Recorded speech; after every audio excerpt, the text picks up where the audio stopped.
We're going to continue to talk about that wonderful favorite narcissistic person we're talking about. Are narcissistic people born like that? Or are they created from childhood damages and trauma from mom or dad?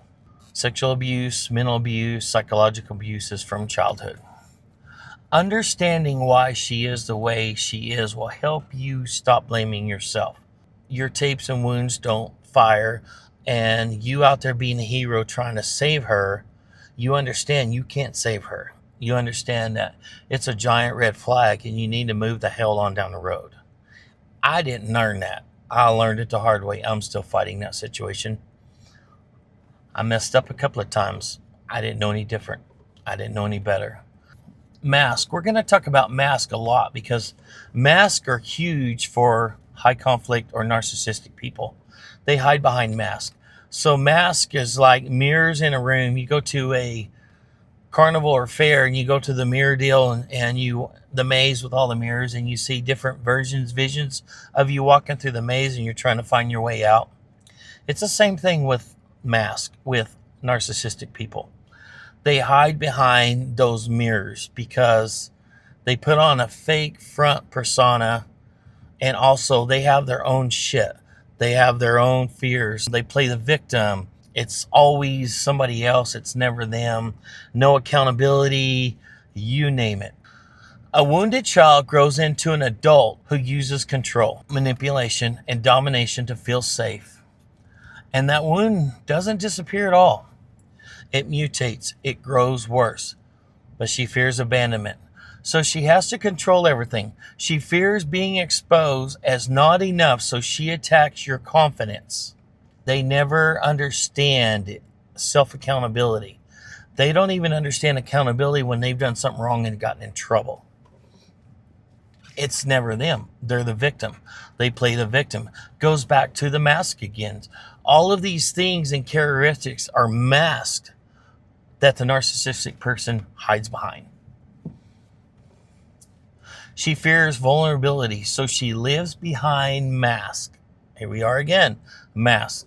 The angel in public, the tyrant at home, per childhood pain begins your battleground, and you are the one paying for wounds you didn't cause.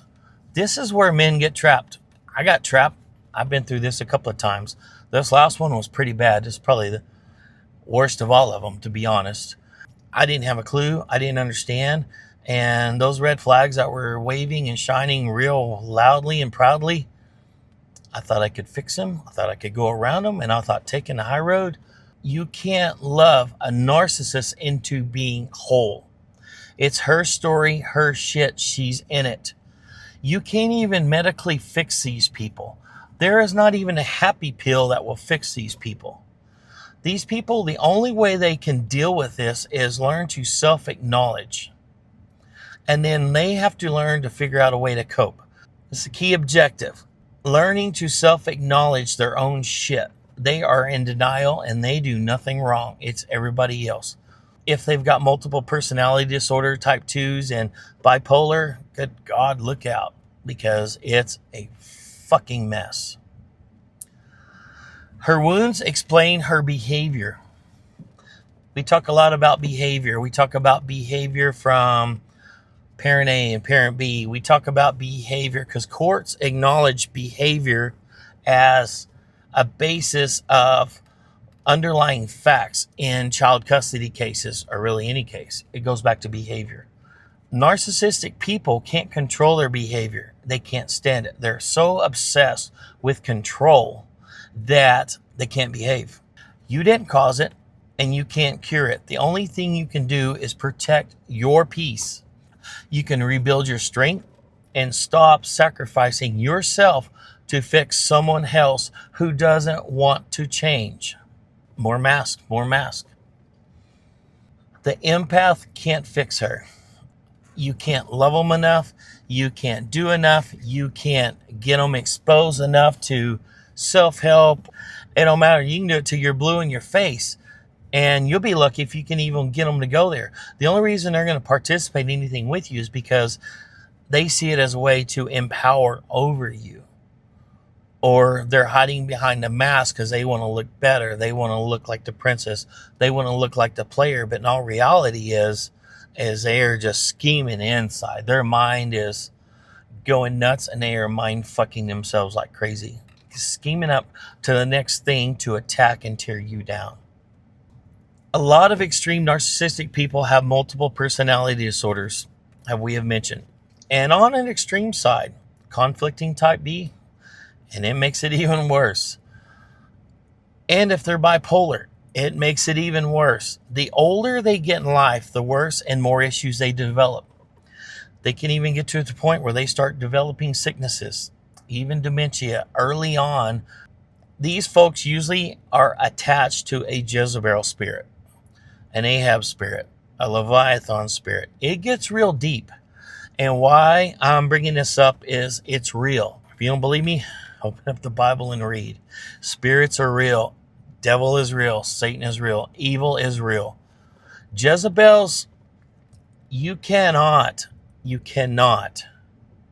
make peace with the Jezebel. And the Ahab spirit, it fights the other side of it. Do some research. We're going to do a lot more on Jezebels, Ahabs, Leviathan, and a lot of other things here in the future. I didn't understand any of this, and I didn't realize that was real. And they attach to you and I, as well as being beside the narcissistic person. They'll attach to your children as well. It's real, folks. If you believe in God, you believe in that Bible, you open up and read, because spirits are real. It's written in the Word. The only way you can combat that itself is through God, through your relationship with God and through prayer. The more you realize what you're dealing with and the more understanding you will find within yourself. It's not you. It's not me. It's them. Learn the root of the problem and how to understand them. You've got to learn your enemy, as I've said before. If you understand your enemy and you understand their characteristics and you understand the issues, if you understand the characteristics and traits of a narcissistic person, if you're in a relationship with that person, if you can understand this, you can get out of it. That's the best way to do is run as fast as you can. If you have children with these kind of people, you're going to have nothing but hell. There's going to be zero co-parenting. It's going to be the revenge tour until the day they cannot commit revenge upon you anymore. And then they're going to keep committing revenge on your children up until the last day they can't do it anymore. It doesn't change these people. Break the curse spiritually and trust God and get close within His Word on how to remove Satan out of your life, within yourself, and your kids. You've got to pray and pray and pray and pray to remove Satan out of your life, anybody around you, most importantly, your kids. That's the only thing you can do to protect your kids, folks. I've been living this court crap. I've been in the court system, is what they call it, ever since I've been started fighting to see my kid when she was 3 months old, when her mom cheated and left. It's been a fight for years. The kid's 14. The fight gets worse and worse and worse. Even while I had the child for first grade to most of seventh grade, she had balance, and I never kept her from her mom, never denied her from her mom. We're about as equal as you can get. Since she's been back with mom, she's been cut out of dad's life. Minimum contact, missed visits. Be lucky if I get 1 weekend a month. I'll be lucky if I get one night a week on a phone visit. The kid is so damn terrified and scared that she can't even acknowledge her own father. She can't acknowledge or have a relationship with her own father because she's so afraid of parent A. It's real, folks. This shit is real. I took the high road. I didn't use the kids as weapons, try to do everything, try to heal things and get along. But not everybody's wired like that. Empaths are. We will do what we can to make peace, find peace, and listen to our conscience. Narcissistic people, they don't know how to spell conscience. They don't have a clue what conscience is. And they've been taught that since they were young, since they were children. by their parents who overcompensated, put them on platforms, got them out of everything they got into, and still taking care of them even as adults. That's real, folks. A lot of people in society like this. Not just my situation, lots of people. And the more I do and the more people I find on this podcast story, a daddy story that reach out to us, and the more conversations I have, I mean, it's God almighty, it's awful, it's asinine how many people go through the shit that I've lived. There's 3 that I'm talking to weekly living the same damn story, same damn shit right now. It's hard. It's hard on the children. They're the ones who take the most blunt of it. And it's hard on parent B, dads.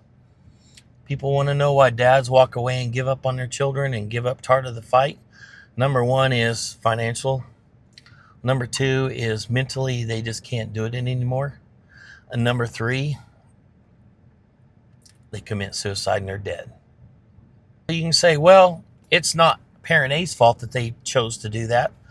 When you create the setting and surrounding, the only way you can fuck up a daddy is through their kids. If we can't protect our kids and we can't be around our kids and love our kids, yeah, it fucks us up pretty bad. You know that because that's why you're doing what you're doing. And I know that because I understand what you're doing. I understand your evilness. Thankfully, I'm strong enough, mature enough, and mentally stable enough to be able to handle your shit, no matter what you keep coming at me with. But there's a lot of daddies out there who don't. There's a lot of dads out there who can't do anymore and just find there's no other way to go. Or working 2 and 3 jobs. They don't have help. Court's not finding their favor. Think about those kids. You say, so be it. The dad chose suicide, which is a bad thing because we all know what happens if you choose suicide. But what are you doing to that child? You take dad out of their life. You force dad out of their life. You force dad to commit suicide. What have you done to the other half of your child? And one day, that child's going to wake up and say, you know what? Parent A did all of this. When that child becomes an adult one day and has children and struggles with relationships and starts having problems, they're going to know right where it come from. Hopefully today's story was some more to bring awareness to the reality of narcissism and high conflict narcissistic people. Some details of how they are, how they're wired, and how it goes. And if there's anything we can do to help you out, we can send you the right direction on professional help. Talk to several people a week, and I kind of enjoy talking to these folks. I don't know if I can do much for my situation, but I'm damn sure helping other people try to avoid the situation I'm in and my child's in. And hopefully their children aren't destroyed like mine's being destroyed at this time. Another story from a daddy story. Go check us out on social media. We're on all social media channels, YouTube, Spotify, and we're here to help. Take care and have a great day.